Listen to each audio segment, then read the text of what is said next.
Thank you, Mr. Speaker.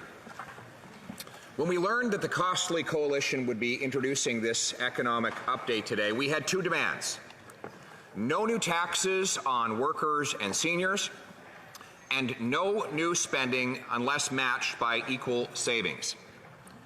Today, this inflationary scheme triples the tax on home heat, gas, and groceries, and adds $20 billion of inflationary spending that will drive up the cost of living.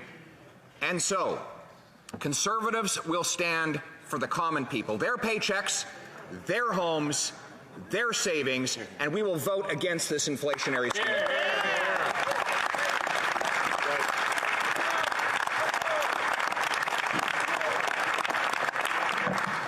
Quand les conservateurs ont appris que la coalition When we Conservatives learned that the costly coalition was going to table this fall economic statement, we had two demands. First, no new taxes. Second, no new spending, unless that spending is paid through savings made elsewhere. But today, we're learning that this inflationary scheme is hiking up the cost of home heat, gas, and groceries.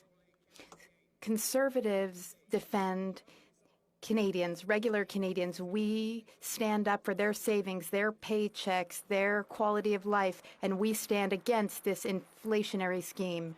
How do we get here? Well, the cost of government is driving up the cost of living. $500 billion of inflationary deficits have bid up the cost of the goods we buy and the interest that we pay. Inflationary taxes have increased the cost of businesses, farmers, and workers to produce those very same goods. Now, Liberals will pretend that they had no choice but to double the debt. This Prime Minister will claim that it's not his fault that he added more debt than all previous Prime Ministers combined. Let's start with the fact that he added $100 billion of debt before the very first COVID case was ever discovered here in Canada. He can't blame COVID for that. In fact, he blew through his promise that the deficit would never exceed $10 billion. Well, it was already $100 billion in total before the first case of COVID. Then when COVID came, 40% of all the new spending measures had nothing to do with COVID, according to the Prime Minister's own named parliamentary budget officer. $200 billion of spending unrelated to COVID. And even amongst the COVID spending was an all-you-can-eat buffet of waste and mismanagement.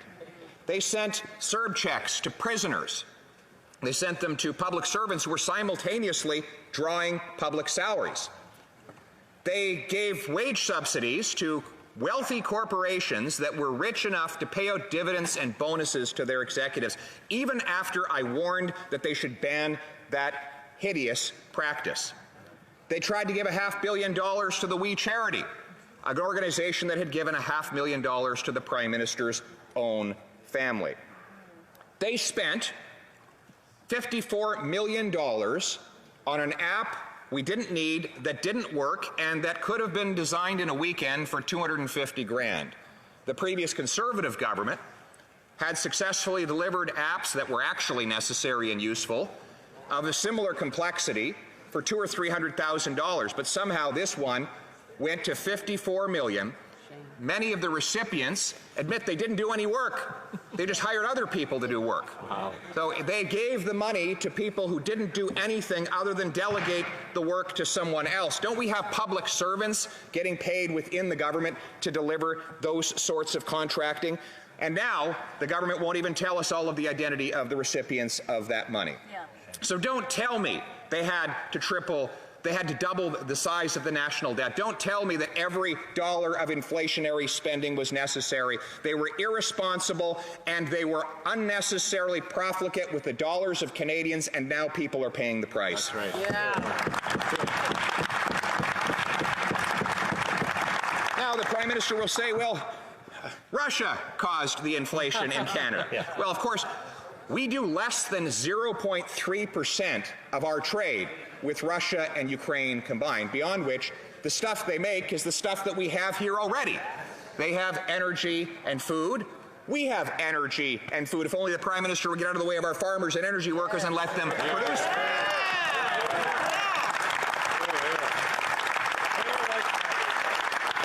Beyond which, under the previous Conservative government, there were wars.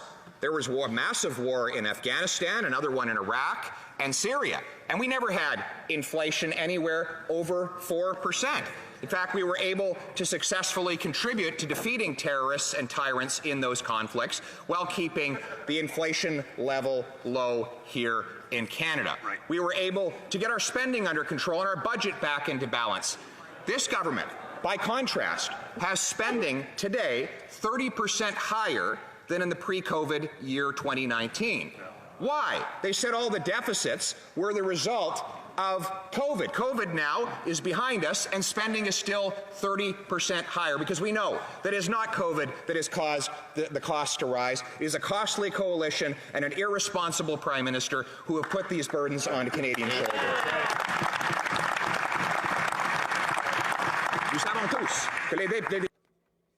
We all know that government spending today is 30% higher than it was the year before COVID. Why? Well, because COVID is not to blame for all this rising spending, exorbitant spending. What is to blame is a Prime Minister who has no control over Canadians' money. The more the Prime Minister spends, the more Canadians pay, and that's why we have just inflation, the highest inflation in 40 years. Also loves to blame all the cost of living rises on other people. Well, why is it then that house prices in this country are the second most inflated anywhere on planet Earth? It's true. Thank you. Why is it that land costs have gone through the roof? Land is not imported from Ukraine or Russia.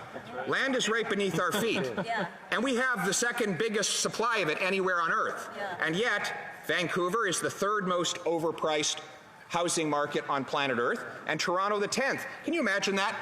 Two of our biggest cities have more inflated housing prices than New York City, than London, England, than countless other big metropolises that have more people, more money, and less land. In fact, Vancouver's house prices are more inflated than Singapore. Singapore is an island. Wow. They're out of land. Canada has more land where there's no one than we have land where there's anyone. So why is it that we cannot find a place to house everyone? Well, the first reason is that local government gatekeepers prevent housing construction by piling on massive delays that drive up the cost and drive down the supply of housing. This Prime Minister has had 7 years to stand up to the municipal and provincial gatekeepers that stand in the way of housing construction. But he would never do that because he does not want to confront the Liberal NDP radical left at city halls across the country that have made this problem worse.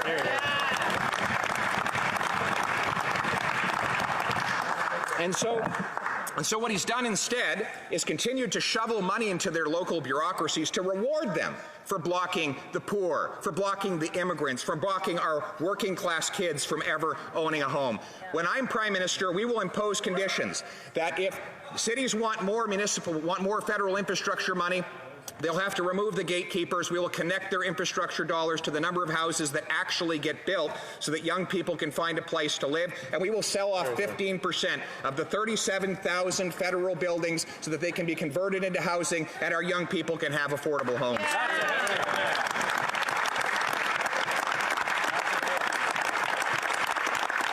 The second reason that we have such expensive housing and such expensive everything is because the Prime Minister engaged in a massive orgy of money printing over the last 2 years.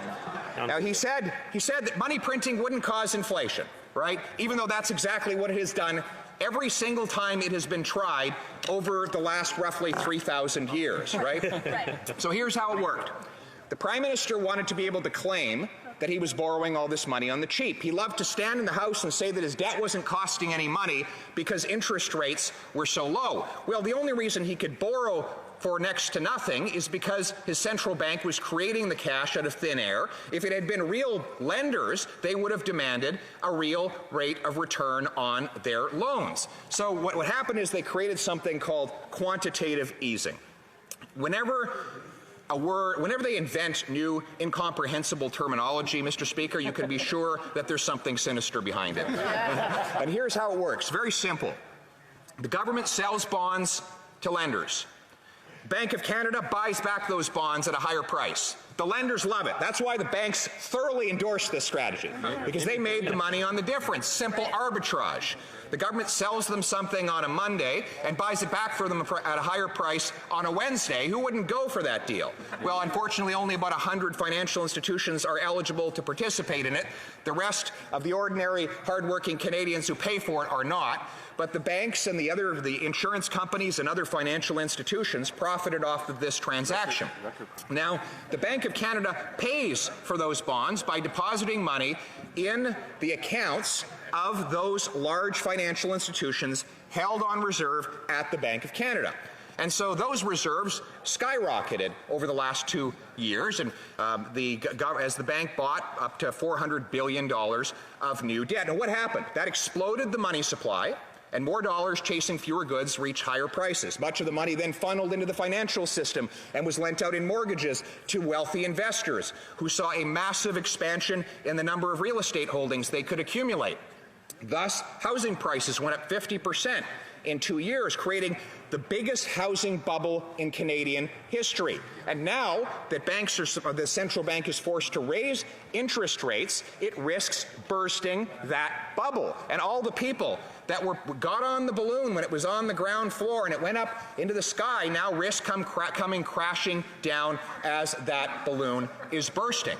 And worse than that, the Bank of Canada now has hundreds of billions of dollars of deposits that it made into the accounts that it has on its reserves of those large financial institutions. Well, what's happened to those deposits? They now bear more interest because interest rates have gone up.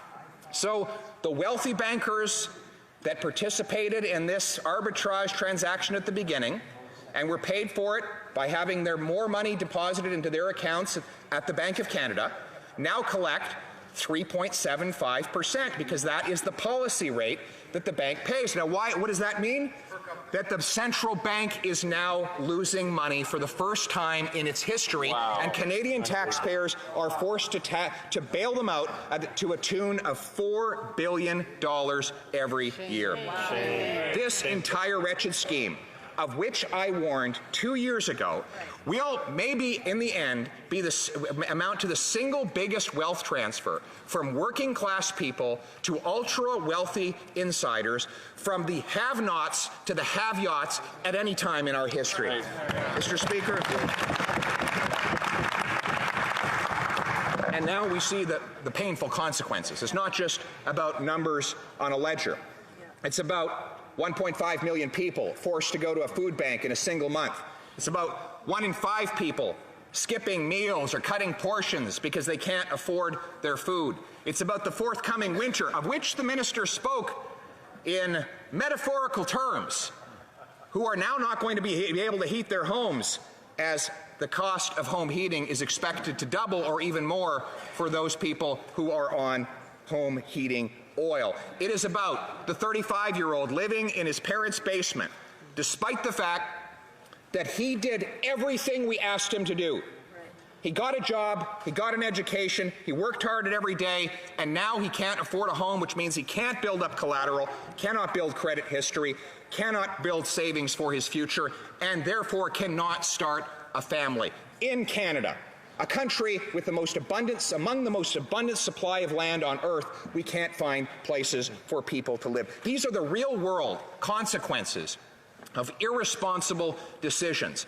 And meanwhile, the Prime Minister sits and smirks at the fact that he took a $6,000 a night vacation to sleep in the fanciest hotel on planet Earth, staying up in opulent hotel lobbies jazzing it up with his friends while people back home cannot pay the rent. Canadians are out of money, and this Prime Minister is out of touch.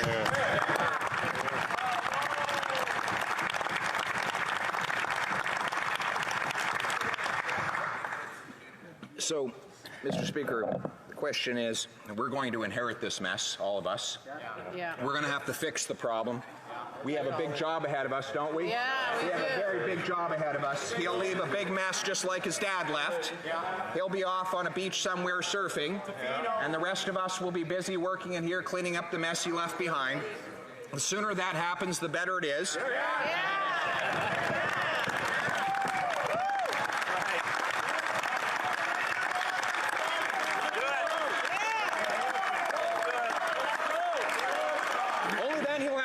His own hotels, right? Because we won't be paying for them anymore. He'll have to pay his own way, like Canadians are today. So how are we going to clean up this mess?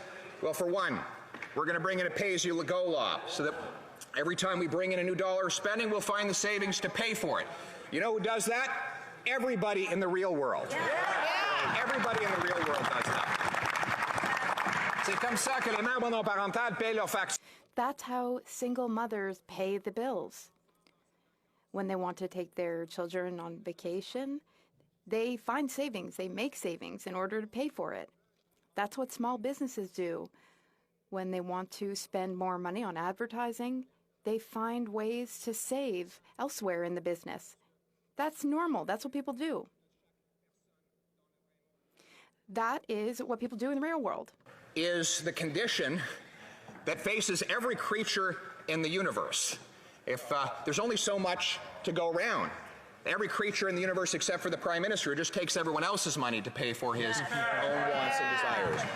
But we're going, in the real world, when people, if a family wants a new deck, well, they might pass up on their vacation, or they find a deal on both the vacation, and maybe they pick up some used lumber at a local construction yard in order to save some money, right, so that they can do it all within the same budget. Imagine if instead of just piling on new spending all the time, the government actually had to find savings to pay for it. That would force the same real-world trade-offs. Just going to interrupt the honourable leader of the opposition. I thought everything was going very smoothly and very nicely. We're respecting each other. Let's keep up. Let's keep that up. And we'll let the honourable leader of the opposition continue. Thank you. Thank you very much.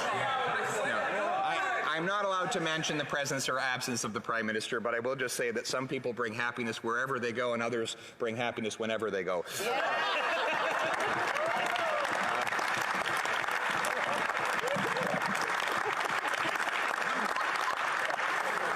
we're going to cap government spending. We're going to get the Bank of Canada back to its core mandate. For 25 years, the Bank of Canada had a very simple mandate, 2% inflation, brought in by the Mulroney government. Stick to 2%. Interest rates, money supply were all governed to that purpose, and it worked.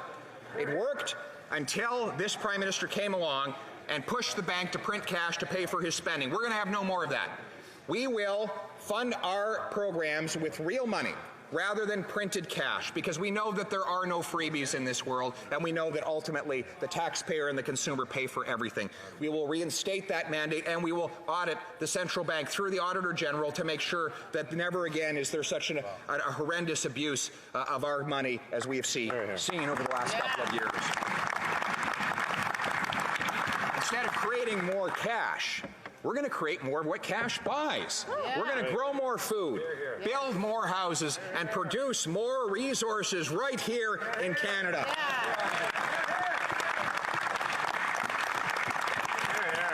Here's how we'll do it.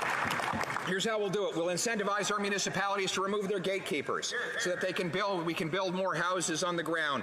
We will remove the gatekeepers off the back of our farmers by canceling the tariffs and taxes on their fertilizers and on their fuel so that they can produce more in this country.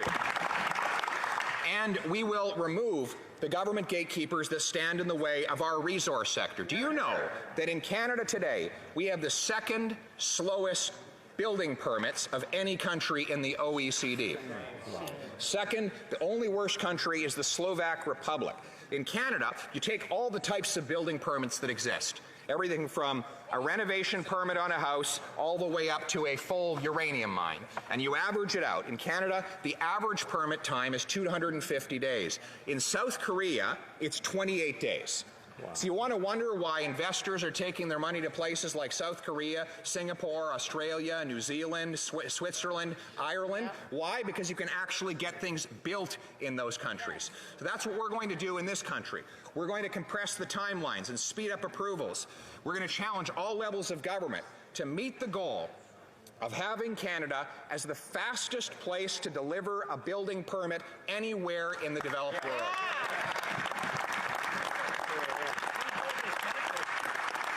The minister said today she's going to go and pitch the world on our critical minerals. Problem is she can't get them out of the ground, right?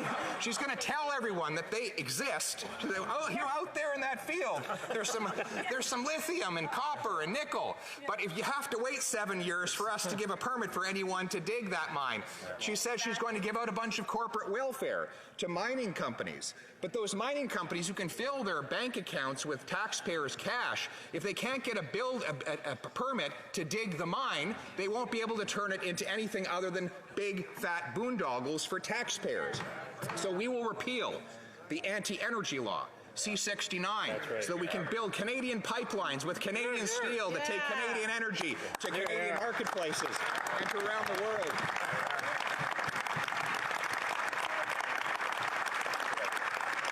We're going to eliminate the anti-investment taxes that pile on the back of our entrepreneurs so that it is actually rewarding to build things in this country. We are going to axe the carbon tax so that it's actually possible for our industries to compete and for our people to afford energy in this country. And as for energy, there are two very different approaches. Over there, they believe that we should tackle climate change by making traditional energy that Canadians rely on more expensive. We believe in tackling climate change by making new alternatives more affordable. We'll do that, yes.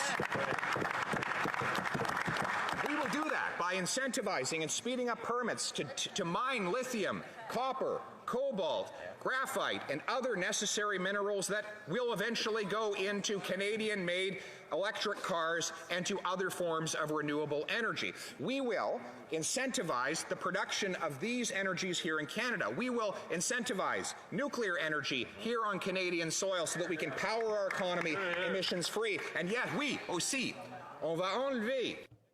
We will also cut down on red tape for dams in Quebec. We know that in Quebec, they don't sell enough electricity for the future of electric cars and for the other needs of a green future. Their solution is to build dams. The Premier or the Prime Minister wants to delay the construction of these dams by duplicating procurement processes. We agree with the government of Quebec. We don't need to add another 3-4 years of delays for these projects because the government of Quebec already has processes in place to protect the environment. Quebecers are able to protect the environment, and we will help them by allowing the construction of hydroelectric dams.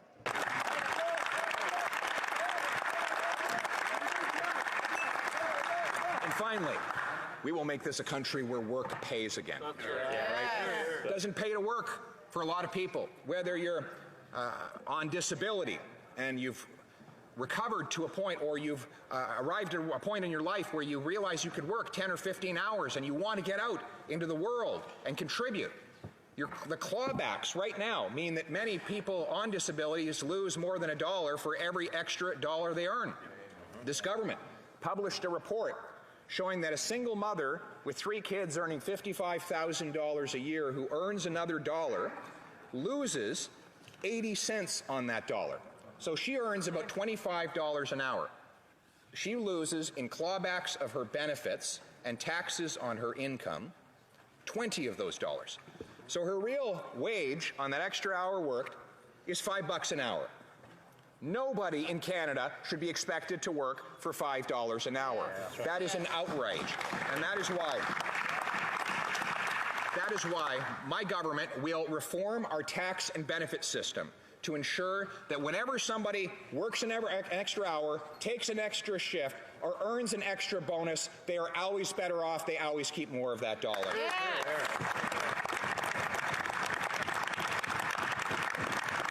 We will do this to restore the Canadian promise.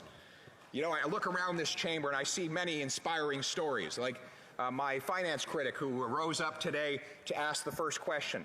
The son of immigrants who grew up in a tough neighborhood with a difficult childhood, but was able to get a diploma in accounting, which he's putting to very good use in this house. He started a business, built homes, got elected to serve in a G7 parliament. I myself am the son of a 16-year-old unwed mother who had to put me up for adoption to two school teachers. But they always taught me that it didn't matter where I came from. It mattered where I was going. It didn't matter who I knew. It mattered what I could do. That is the country I want my children to inherit, and that is the country we will fight for every single day in this house.